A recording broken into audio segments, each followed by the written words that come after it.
Pamintuan of the Philippine Star. And joining us this afternoon is former Senator Sonny Trillanes. Sir, magandang hapon and sabihin natin advance happy birthday. Happy A little bird birthday, told Senator. us. Lahat. Magandang hapon po. Salamat po. Yes, sir. Sama Ed.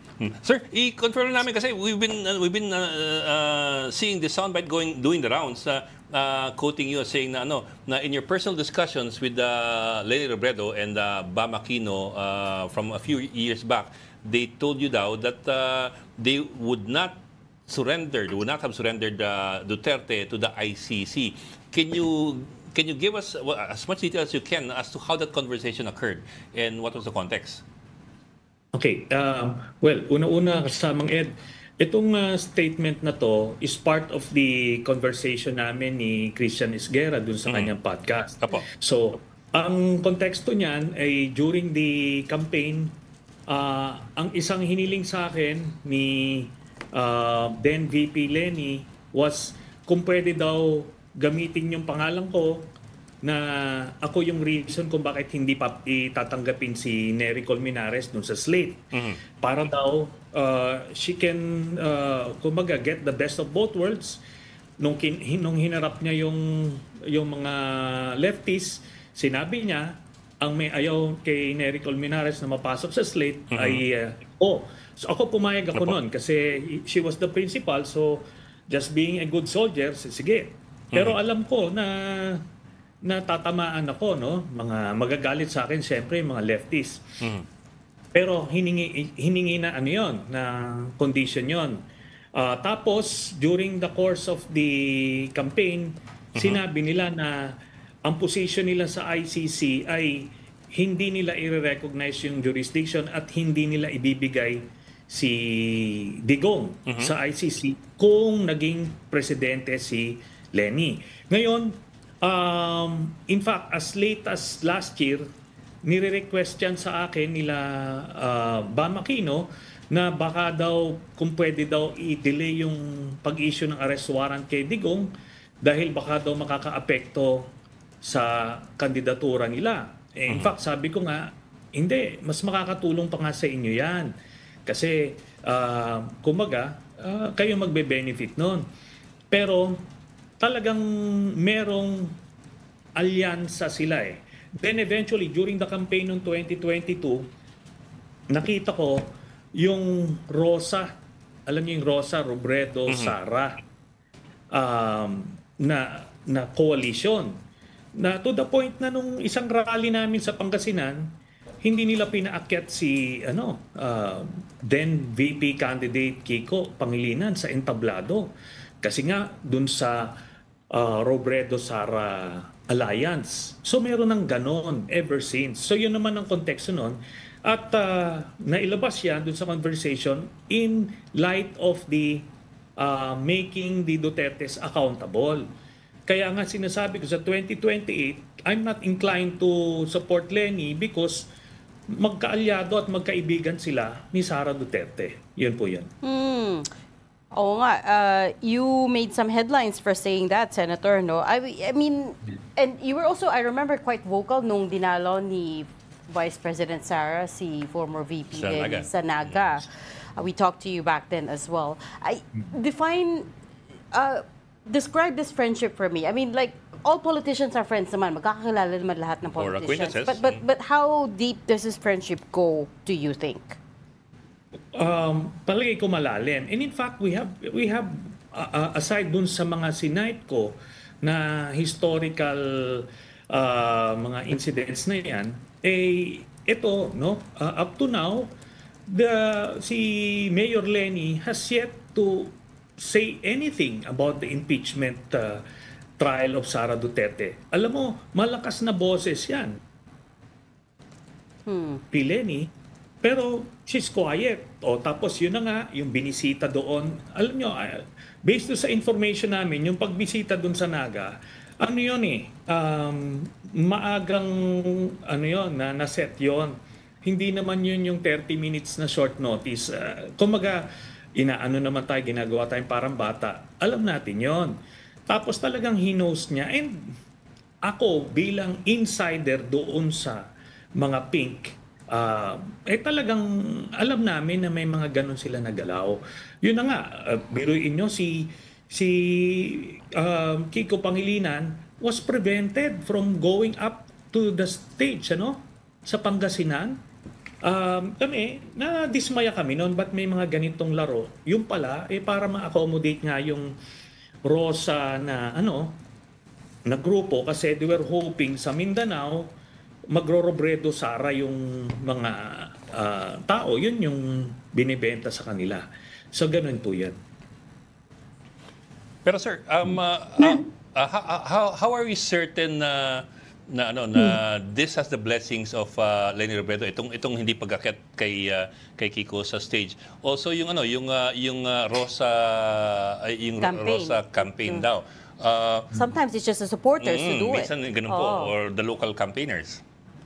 Sabi ko nga, we're not born yesterday. Alam natin ito. Tsaka alam ni in fact nagma-micromanage yan si Leni sa kampanya noon. She will just feign ignorance para may deniability. Kaya ko nga sinight yung ginawa dun sa mga leftists noon na ang name drop, ako ang may ayaw. Pero hiningi niya yon. Sinabi niya yun sa akin na ako yung gagamitin niya.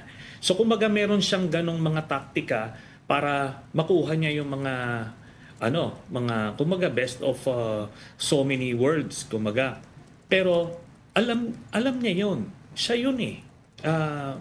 Meron lang kasi ang karamihan sa inyo, meron kayong image of Leni Robredo as somewhat parang pristine na pagkatao na naive sa politika. Alam niya yung mga taktika na ganyan. That, by the way, that doesn't make her a bad person. Ang sinasabi ko lang, meron siyang mga ganong laro. Alam niya yung mga ganyang laro ng politika. Mm-hmm.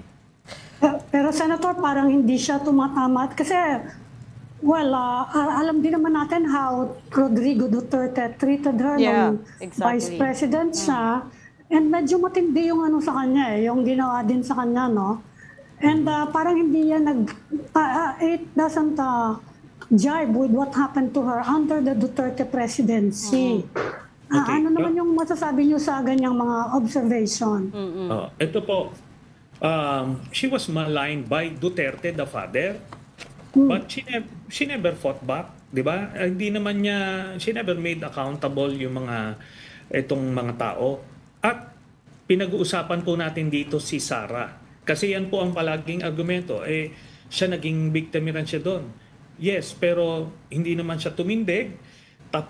Pero si Sara, ang pinag-uusapan ho natin, iba ang kanilang samahan at dun sa tatay. Yun po yan. And may mga sinight po ako ng mga incidents para nga to prove my case. At alam ko po yan, sinabi sa akin yan yung hindi pagbigay kay Duterte sa ICC because yun daw magiging policy nila. Yun po yun. Sir, did they say... Pero may background ba yan, yung friendship niya with it looks like a friendship the way you describe it. May background ba yung friendship ni Mayor Leni with Sara Duterte? Meron po. Parang wala kasi... Okay, ganito po. I-google nyo na lang po. Leni Robredo, Sara Duterte, friendship, beyond politics. I-google nyo. May mga articles about that. So kumbaga, ako bilang insider, hindi naman ako magsasalita ho ng ganito na parang anong purpose ko nito? I'll be fabricating this information. Sana ho kumbaga bigyan naman ako ng konting credit na wala akong ganong history. But that's... Saka may balita ba kayo na will it have any impact on the 2028 race? Kasi ngayon, midway through the term na lahat ngayon, tinitingnan na 2028 Meron bang merong at this point, dapat may mga plano na yan Ano yung nababalitaan nyo? Okay, hindi ko nga po maintindihan. Ang palagi kong sinasabi sa kanila, the Duterte base will never go for somebody like Leni Robredo kahit na anong gawin nilang pag-court, gano'n. Pero ganun pa rin, just the same Pinipilit nila yung Rosa na yun, noong 2022. They allowed it to happen at the expense of Kiko Pangilinan. At kumbaga, tapos after ito, palaging sinasabihan ako kung pwedeng ma-delay yung sa issuance ng warrant ni Digong, na sabi ko nga, in the first place, I don't have the capacity to do that, but still, they're saying it just the same at makaka-apekto raw sa kanila. Hindi ko maintindihan, but it is what it is. Alam ko na magkaibigan sila, kaya hindi nila hinahabol, hindi nila, Leni Robredo is not saying anything even about the impeachment of Sara Duterte, na lahat na yata ng political personalities may opinion about this, pero siya na symbolic leader ng mga pink, wala ka maririnig. Yun po yun. Well, there's also the fact na she's back in local government now, right? So, so far, yung mga voices na naririnig natin about the impeachment are national officials. But the other thing I wanted to point out, sir, is that I think that's the other question here, which is what is your beef with Mayor Leni, right? Is what some people are asking. Kasi maybe not so long ago, you were pushing very hard for a Leni Robredo presidency, and now you've been hitting her the last several months, if not, it's been a year. What happened in between? Okay, ganito po. We were pushing for Leni Robredo to be president noong 2022. Kasi we didn't have any choice. Siya po yung incumbent vice president. Tapos, wala pang mga ganitong mga incidents, no? Nagsimula lang naman yun, yung mga sinasite ko na mga ganyang mga taktika during the campaign period na. Pero having gone through that, yung kanyang pag-vacillate nung pag-decide whether to run or not, I look at that as somewhat irresponsible. Di ba? Ngayon, I don't want to go through that kasi may mga choices na ngayon. Yun lang naman yun. Nothing against Leni Robredo. Sabi ko nga, she's a good person, and under peaceful conditions, she would probably be a good president. But we're not living in such a world. We're living in a very dangerous world now na maraming mga evil forces at play. Kaya kailangan natin yung tumitindig, at syempre, kailangan natin yung hindi kaibigan yung mga Dutertes. At kung ina-arbor pa lang nila, before pa lang na nakapwesto, lalo na siguro pag nakapwesto na. Yun po yun. Walang ano ho dito. Hindi ko siya unang-una, hindi ko siya tinitira. Tinatanong lang po ako, in the course of the conversation, lumalabas siya. At ito po, dito sa pag-guest ko po sa inyo, I didn't volunteer to talk about this. Yun ang sabi sa akin, na ito yung pag-uusapan. Yes, yun sir. lang po yun. Yes, that's Sir, clear. I'm also wondering, sir, yung itong pagsabi ro ni Leni na ayaw niyang i-surrender si Duterte sa ICC. What was the reason given for that? Considering that is the former president himself, not the daughter that we are talking about. Ano raw yung dahilan kung bakit hindi ipapasurrender sana? Hindi ko ho maintindihan.